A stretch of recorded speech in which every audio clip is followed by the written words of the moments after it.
बहुओं की चांडाल सास। चुड़ैल सास बहू को तो लड़ता हुआ आपने हर जगह देखा होगा, पर क्या आपने उन्हें कभी यमलोक में यमराज के सामने लड़ता हुआ देखा है? अगर नहीं तो जानने के लिए दिलचस्प चुड़ैल सास बहू की नोक झोंक देखने के लिए बने रहिए। यमलोक में मोहना नाम की एक ऐसी चुड़ैल सास थी जिसने अपनी 5 सीधी सादी चुड़ैल बहुओं के नाक में दम कर रखा था। सुबह होते ही वो चीखते हुए कहती है, करिश्मा, रागिनी, स्वरागिनी, ईशा, समीरा, 5 की 5 बहुएं जहाँ भी जैसे भी हो फौरन मेरे सामने खड़ी हो जाओ। अरे अरे, न जाने अब क्या हो गया जो माँ जी इतना चिल्ला रही हैं। चलो जल्दी से सब। ईशा कहाँ है? वो तो सो रही है, पर माँ जी की आवाज से वो भी आ जाएगी। 5 की 5 चुड़ैल बहू अपनी चांडाल सास के सामने डर के खड़ी हो जाती हैं। एक के हाथ में करछी होती है, दूसरे के हाथ में पोंछा, एक के हाथ में झाड़ू और एक तो सोकर आधी नींद में खड़ी थी और कहती है, क्या हुआ माँ जी, क्यों सुबह सुबह कौवे की तरह चिल्ला रही हो? मर गए अब तो ये इसने क्या बोल दिया। ईशा बहू, तेरी हिम्मत कैसे हुई ऐसा मुझे बोलने की? होश में आ जा। माँ जी अभी उठ जाएगी वो।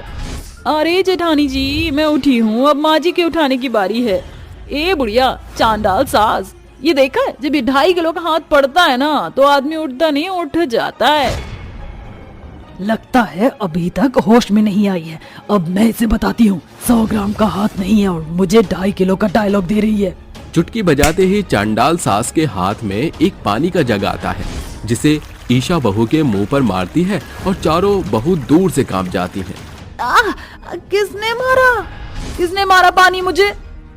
तेरी चांडाल बुढ़िया सास ने। यही बोल रही थी ना तू मुझे? और क्या कह रही थी? 2.5 किलो का हाथ मारेगी, उठाएगी मुझे, अभी बताती हूँ। ये कहते ही चुड़ैल सास अपनी चुड़ैल ईशा बहू को जादू से ऊपर नीचे करके पटक कर छोड़ देती है और वो कहती है, कौन है? कोई बचाओ। मम्मी जी, इसे छोड़ेंगी नहीं, जवाब ही ऐसा दिया है। माँ जी, अब मेरे साथ ये सब क्यों कर रही हैं? क्यों? तूने मुझे अभी नींद में जवाब दिया। माफ कर दीजिए माँ जी। ये चुड़ैल महारानी तो सो रही थी और तुम चारों क्या कर रही हो? किसी को जरूरत नहीं कि वो मुझे चाय दे। माफ कीजिएगा माँ जी, चाय बस लाने ही वाली थी। चुड़ैल सास की एक डांट पर 5 फटाफट रसोई में काम करने लगती हैं।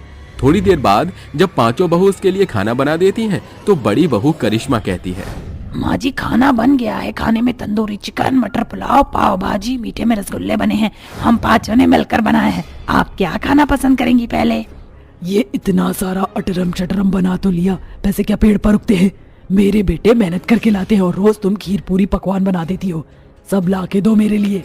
जी माँ जी। 5 बहुएं उसके लिए खाना लगाती हैं, जिसे खाकर वो कहती है, आए हाय नास पीटी करम जलियों, ऐसे बनाते हैं खाना? अरे सारा बर्बाद कर दिया ना। पुलाव में नमक मिर्च है, पाव भाजी में बटर नहीं है, तंदूरी चिकन में चिकन नहीं है, और तुम 5 के अंदर दिमाग नहीं है। ऐसे घर चलाओगी 5 बहुएं मेरी? तुम ऐसे नहीं मानोगी। जानती हो ना यमलोक है ये, तो सजा भी मिलकर ही रहेगी। नहीं नहीं माँ जी, ऐसा मत कीजिए। पिछली बार भी आपने बहुत खतरनाक सजा दी थी, इस बार छोड़ दीजिए। हाँ माँ जी, माफ कर दीजिए। माँ जी दोबारा से अच्छा सा खाना बना देंगे। नहीं, अब तुम्हें करंट के झटके लगने से कोई नहीं रोक सकता। तभी चुड़ैल सास चुटकी बजाते ही अपनी 5 बहू को कुर्सी पर बांधकर बैठा देती है।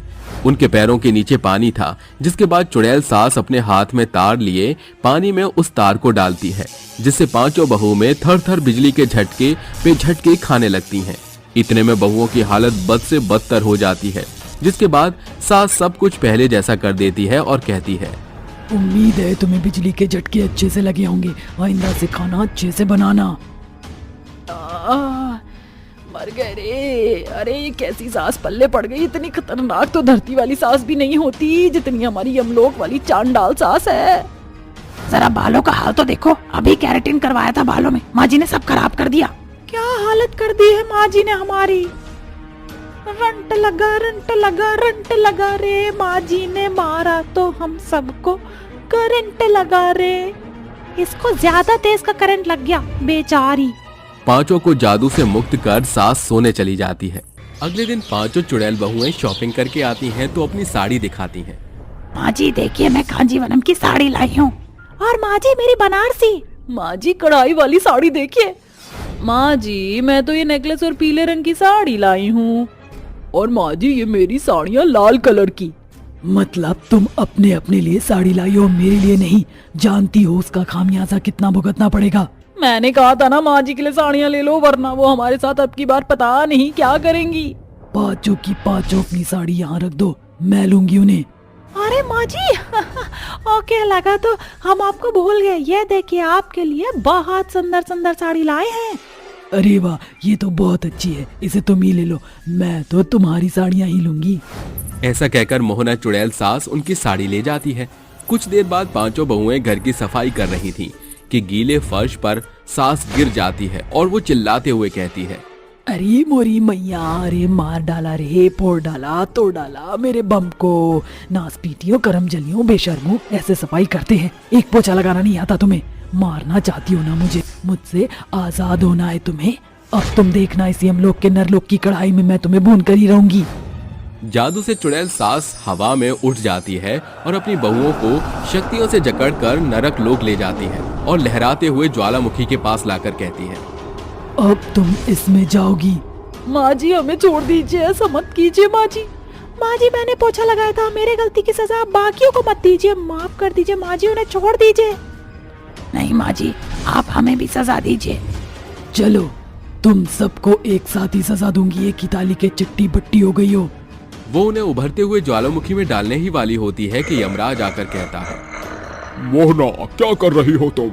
बहुओं को उबलते हुए ज्वालामुखी में डालने जा रही हो? जानती हो ना क्या असर होगा इसका? अपनों से हमेशा के लिए दूर हो जाओगी। ऐसी चांडाल सास क्यों बनी हुई हो तुम? यमराज जी, आप नहीं जानते, मेरी 5 बहुएं बिगड़ चुकी हैं।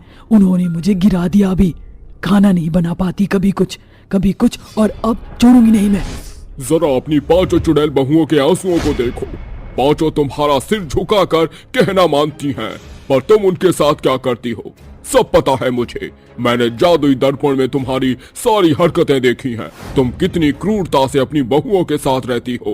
वो तुम्हें अपनी माँ मानती हैं, कभी तुमने उन्हें बेटी समझकर प्यार किया है? जरा अपने दिल से पूछो, कुछ नहीं तो ये देख लो। यमराज ऐसा बोलकर उसे जादुई दर्पण में झलक दिखाता है कि एक बहू उसके सोते समय कंबल उड़ा रही है, दूसरा उसका पैर दबा रही है, तीसरे के हाथ जलने पर भी खाना बना रही है, चौथी और पांचवी उसकी डांट सुनकर ही कमरे में रोया करती थीं। देखा अपनी आंखों से सब। बहुओं, तुम्हें मेरी वजह से क्या क्या नहीं सहना पड़ा है। सच में आज तो आपने मेरी आंखें खोल दी, वरना मैं जाने गुस्से में क्या कर बैठती। मुझे माफ कर दो मेरी चुड़ैल बहुओं। अब से तुम्हारी सास तुम्हें माँ बनकर अपनी बेटियों पर प्यार करेगी, सब एक साथ खुश रहेंगे। इसका मतलब माँ जी आप चांडाल सास की जॉब छोड़ देंगी अब? हाँ बिल्कुल। चलो, अंत भला तो सब भला, अब सब खुश रहना। इस तरह चांडाल चुड़ैल सास अपनी 5 चुड़ैल बहुओं के साथ घूमने जाती है और प्यार से खुशी खुशी रहने लगती है। एक घर में सुमित्रा नाम की चुड़ैल साथ रहती थी। उसके 5 भूतिया बेटे थे।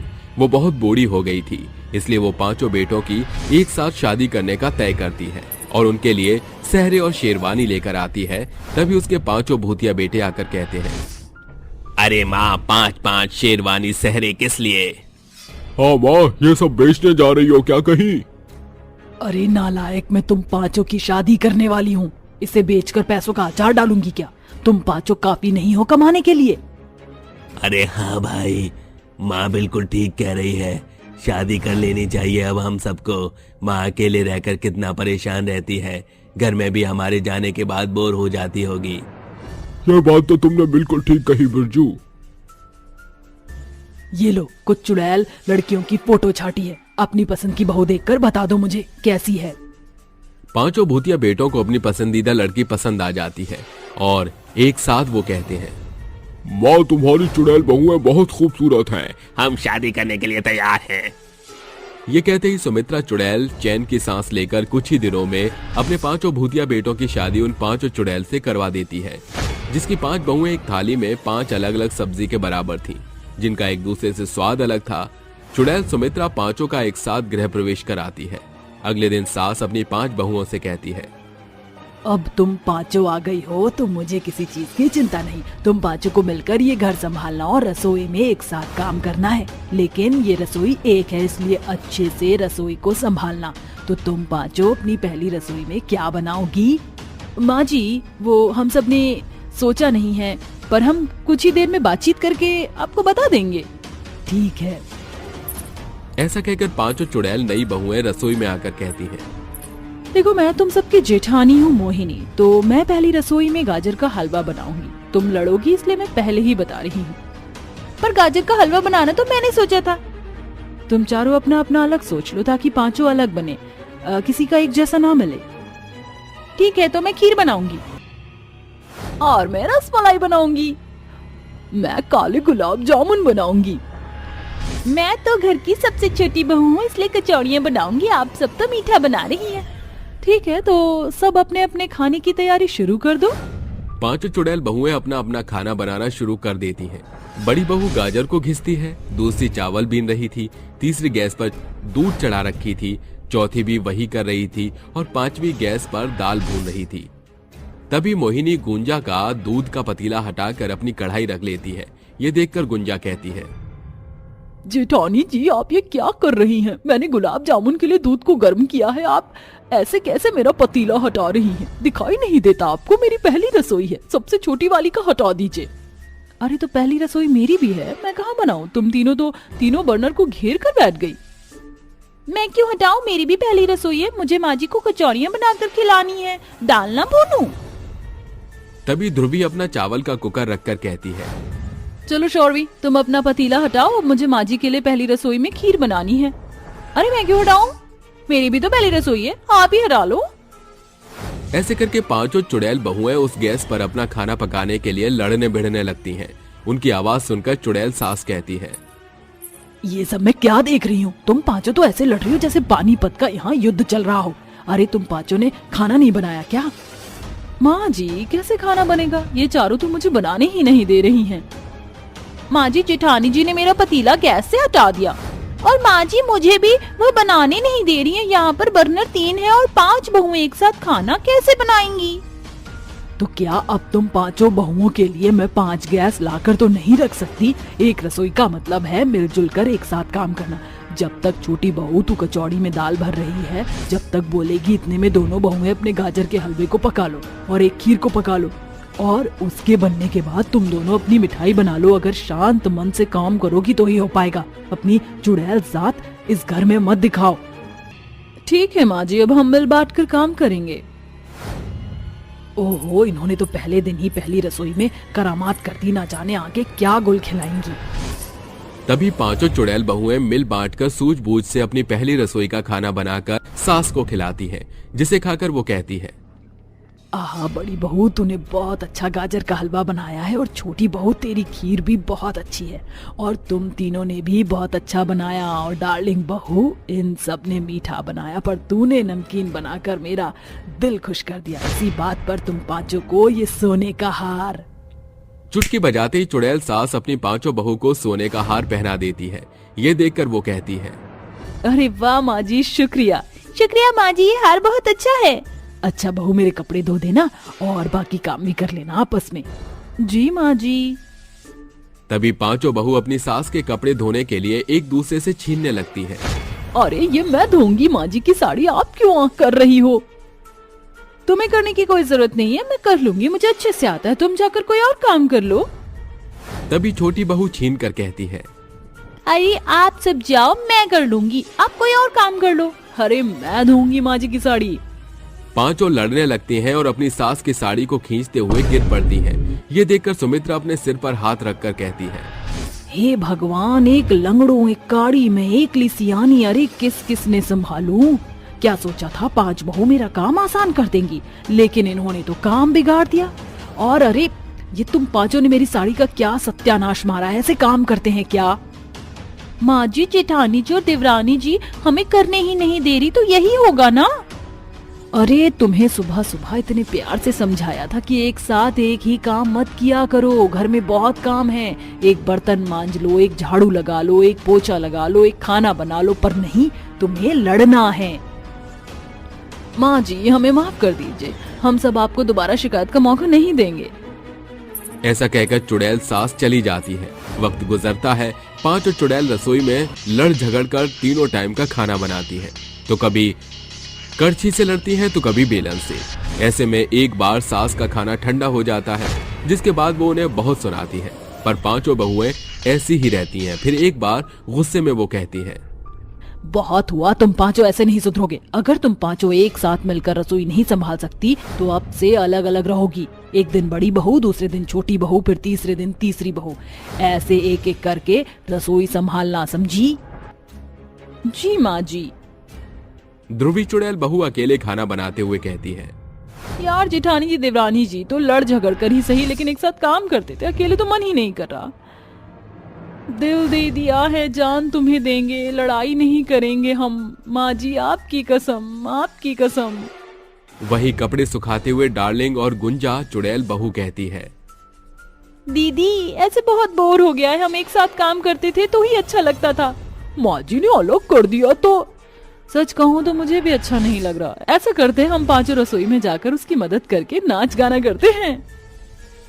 जिठानी की बात मानकर सब ध्रुवी के पास आकर एक बहू सिर पर पतीला पहनती है, दूसरे के हाथ में 2 चमचे होते हैं, तीसरे के हाथ में बेलन और एक कढ़ाई को ढोलक बनाकर वो कहती है, ध्रुवी हम आ गए, हम तुम्हें बोर नहीं होना पड़ेगा।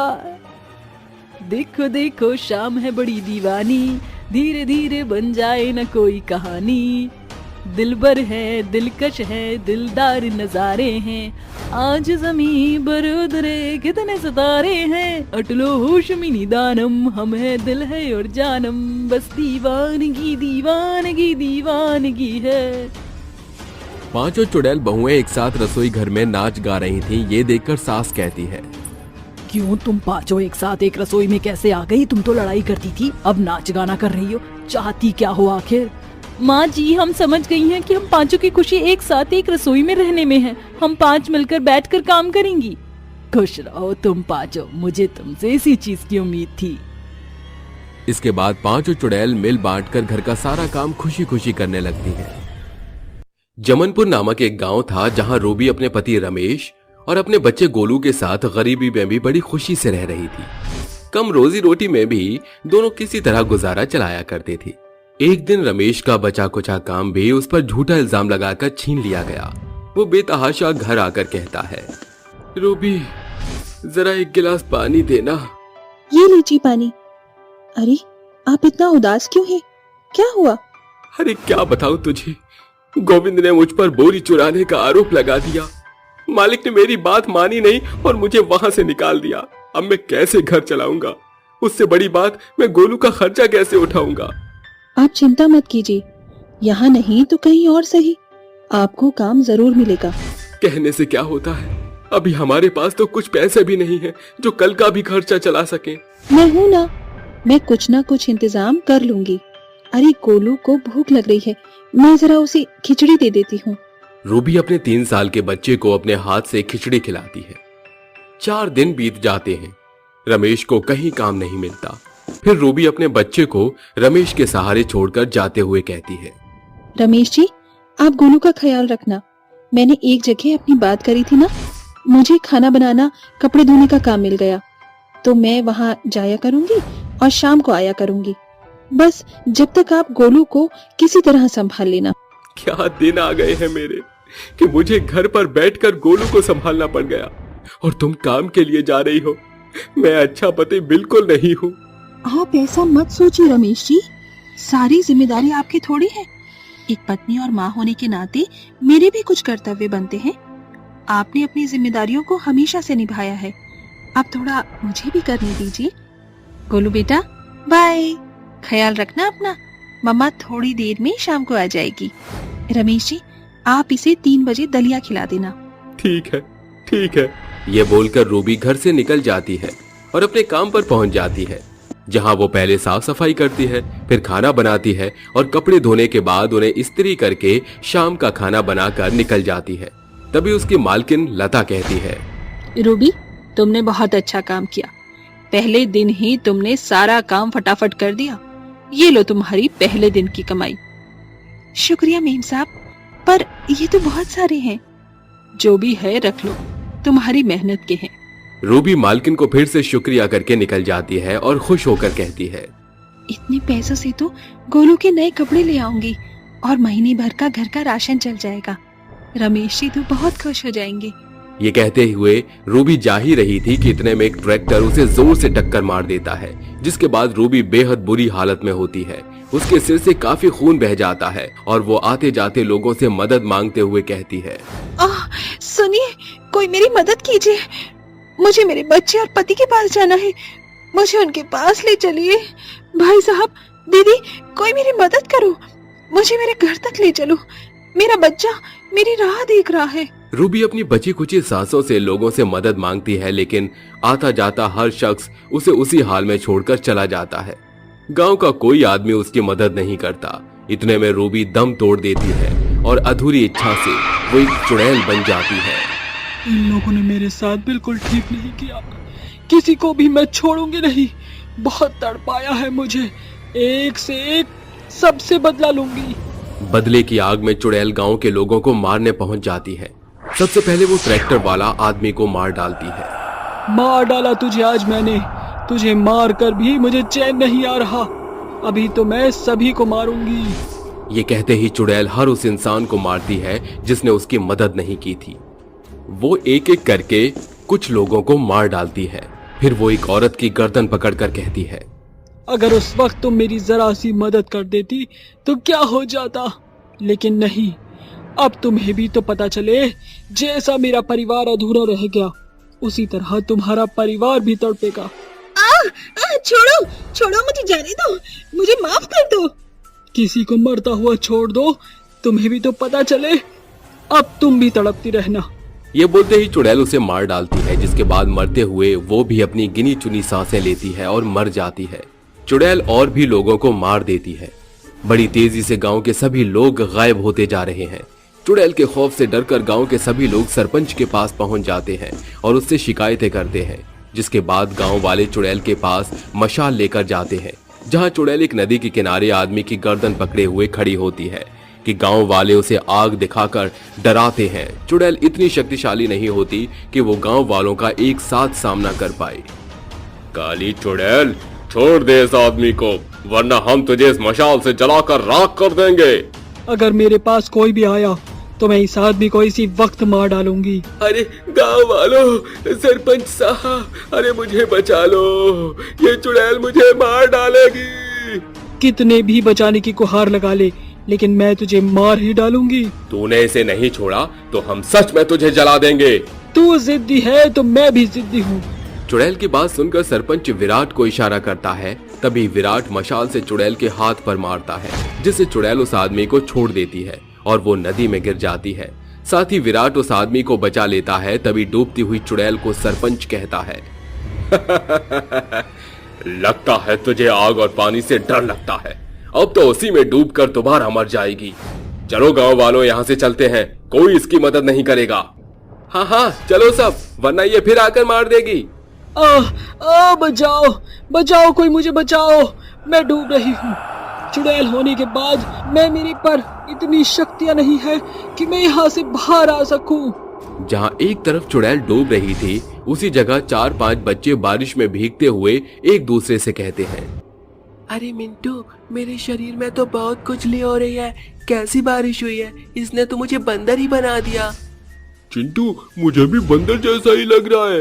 अरे खुजली खुजली क्या कर रहे हो, वो तो मुझे भी हो रहा है।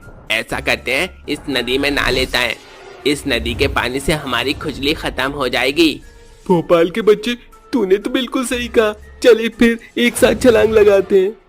पर तूने सही नहीं कहा, मैं भोपाल नहीं गोपाल हूँ। चलो उतरो पानी में।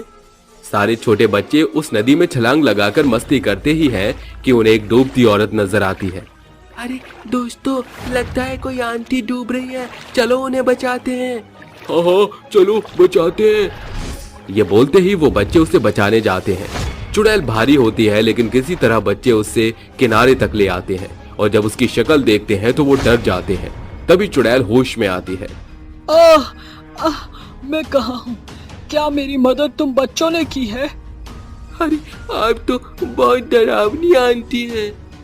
हाँ, पर तुम छोटे छोटे बच्चों ने मेरी जान बचाई, उसके लिए बहुत शुक्रिया। सही कहते हैं लोग, बच्चे भगवान का रूप होते हैं, लेकिन बड़ों में तो इंसानियत नाम की चीज ही नहीं है। वो तो मुझे यहाँ धकेल कर चले गए, ना मेरी तब मदद की और ना अब की। लेकिन तुम बच्चे बहुत अच्छे हो, तुम्हारी अच्छाई देखकर मुझे लगता है मुझे यहाँ से जाना चाहिए। कोई बात नहीं चुड़ैल आंटी, मम्मी पापा कहते हैं हमेशा सबकी मदद करनी चाहिए, चाहे वो कैसा भी हो। हाँ बच्चों। इस तरह चुड़ैल बच्चों को खाने पीने की चीजें तोहफे में देकर हमेशा के लिए मुक्त हो जाती है।